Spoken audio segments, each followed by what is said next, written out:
I thought I'd do another update. My head feels like it's spinning around. I'll explain why. Because, well, constantly re-engineering my designs and stuff. It feels like I'm going around in circles. But I am making progress. I know I'm making progress, but it's just, yeah. You know when you get those days where you feel like, I think I've said it before, like where you feel like you just get about to reach the summit, and then you find out it's a false summit, and you still have another mountain to climb, and I get like that. But on the positive side, the new segments that I've made means that I've got 2 of them ready. I've got another 4 to do. Yeah, and I'll put. This is the first one. This is what I did the other day. This is the one I've just done today, and it's still drying. It's I just put the anti-cog in. Oh, bloody phone! For God's sake, focus. Yeah, so I'll put the anti-cog stuff in there. It doesn't have to be exact. It's a bit cockeyed in there, but it doesn't matter. Yeah, as I said, I'm not using these slots at the moment. The ones on the edge, they're optional. A bit of plastic on there needs to come off. I don't want it a bit sticking out because it catches on the canopy when it's spinning around. So yeah, the optional slots are clear because I can stick this in. I'll show you what I mean. Can you get these in? If I want to put, I'd only use 1.1 millimeter in there. Something I wanted to talk about though, something else. I was interested the other day because I know I'm sure that other people are interested in is the behaviour of the actual coils when you actually put. I'll just go and grab one. I'll grab one of the other ones, which is on this canopy here. I'm sure people are interested in what happens with these, but so the basic layout of the coils is such that each one of these coils is actually adjacent to one of the segments, right? So when this is in the rotor and the rotor is spinning around, this segment is, I'll just hold it over the top so you can see. So what we have is we have 2 segments, two of the sections, sorry, on the segment, adjacent to each coil, right? So that's from the magnetic field now. So each coil is each one of these, if you put a voltage through it, it produces one field. So it's either south or north, whichever, on the inside. So what we have is a south field on the inside if you put a voltage through the coil, which is the output coil obviously, but I'm just telling you what, because I use a compass to test this out. So what we have is south field on all of the inside, or a north on all of the outside, right? And the other one might be the opposite pole. And so when the segments are rotating, it's important that all of the coil is saturated. It's freaking awkward, stupid thing. Stay up. So when this segment is adjacent inside the canopy, what we have is the coil has to be saturated on both sides at the same time with a segment. That's why I've widened them out. That's why I've made them wider, because the previous ones are very narrow. And obviously when it's too narrow, you're only actuating once, that or that, at any one time, and that was the problem where I wasn't getting enough output, because we need to saturate all of the coil all of the time when it's rotating. So the other segments before, just grab one of these. we had, as you can see, we had basically it was moving through on the rotor, and we would energise that side of the coil, and it would pass through, it weaken, then it would energise that side of the coil, so it was less efficient. Whereas now the new segments will be more effective. We should see a much better output. Put that back over there.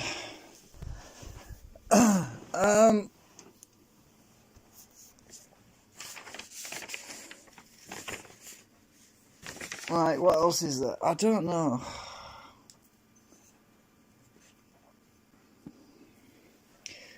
But I'm making a bit of slow progress at the moment because I'm lacking in, what's the word? Oh, just lacking motivation is the word. At the moment, I'm getting there slowly. So, but I'm trying to do this as cheaply as possible, because you'll be surprised how much nanocrystalline material I'm using actually, because I'm cutting these strips up, and it's out of this thing that I put them in originally. I was going to grind this down, if you remember, but I decided, well, obviously it was ended up with a different project, and they're actually, I've used about half of it already. Look, if you squeeze it across, this was pretty tight if you packed before. So I've used half of that material already. So it's surprising how much material is going into these rotors, even though it's only 0.1mm thick. About one length of this, one and a half lengths of this sheet material is used for each one of these, right? So it doesn't look like there's a lot of material in there, but there's actually, because it's doubled up, and there's two in each one. Surprising how much material is actually going into this rotor assembly. So that's what's left of the 1.5 that I did previously. I ended up with about a little bit under half of that one. So that's going to get used for the next one.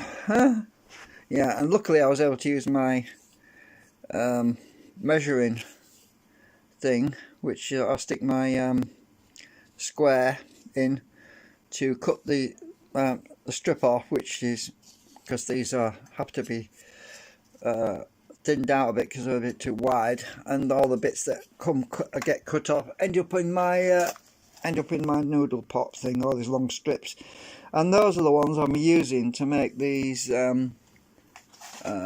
little things in the middle. So what I do with that, I just I get my pricker thing, and what I do is I fold it. So what I do is I just rest it up against the rod, and then I bend it, I curl it around the rod to make a C shape, and then I flatten it out with my pliers. So what I'm doing is, I suppose I can show you the one I did. I flattened it earlier. So this is one I folded in half. I'll focus this stupid camera, do it on my table, that should show up. So I fold it in half and then flatten it with the pliers, and then I use that. I can't seem to get it to focus, stupid thing. Right,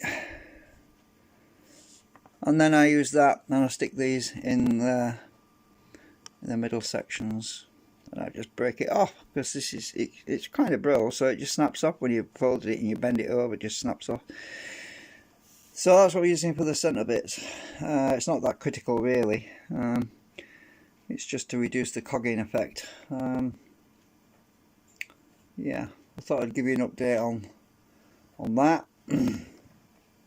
And the good thing about these is that I can push these out like this, and if I need to make adjustments, I don't have to print the whole segment again, which is what I was looking for. Was a way to avoid printing these whole frigging segments every time. So instead, I just have to remove the inserts, and if I need to redesign these inserts, I can just 3D print the inserts, and that's going to save me a ton of plastic. Yeah, so that's going to make life a bit easier. And ideally, I think I was going to say earlier enough, it slipped my mind again. Ideally, these segments want to be longer, further out. But I'm not going to go there because it means using too much material, and I'm trying to economize on material right now.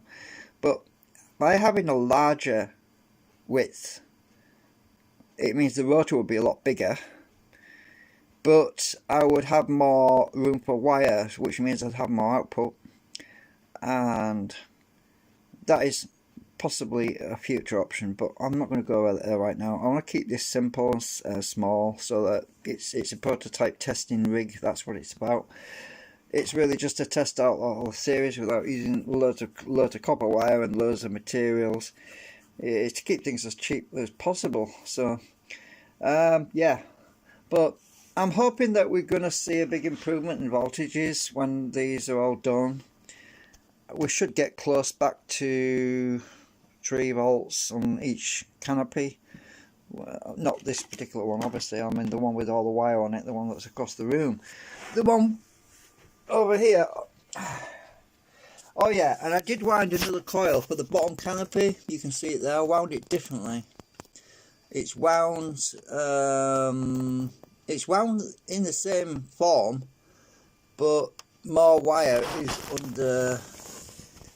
I can't really see at the moment without lifting it all up, but I'll show you over here. Instead of the wire, show you on this one. Instead of the wire having a gap in the middle, I basically wound it so it was going around, all the way around, and then I made the wire so it was more in the centre, because that's where the actuator coil is, the actuator segment is.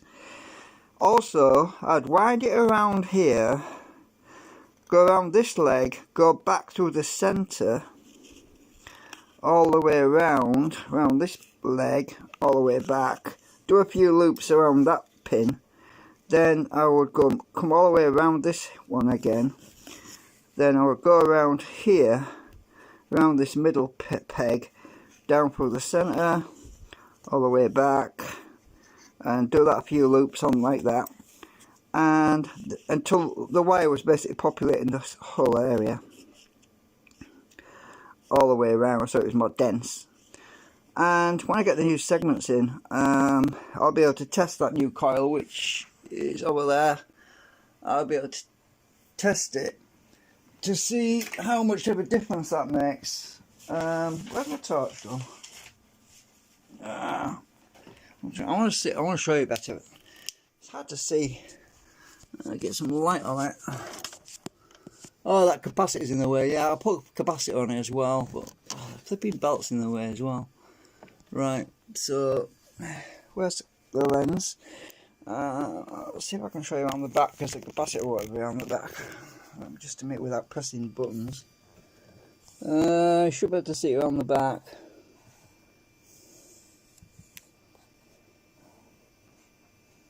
You should be able to see the wires the way it's done. Right, so yeah. So I'm trying that out at the moment. I will be trying that out once I get the segments in the rotor, the new ones. Yeah. So anyway, that's it for now.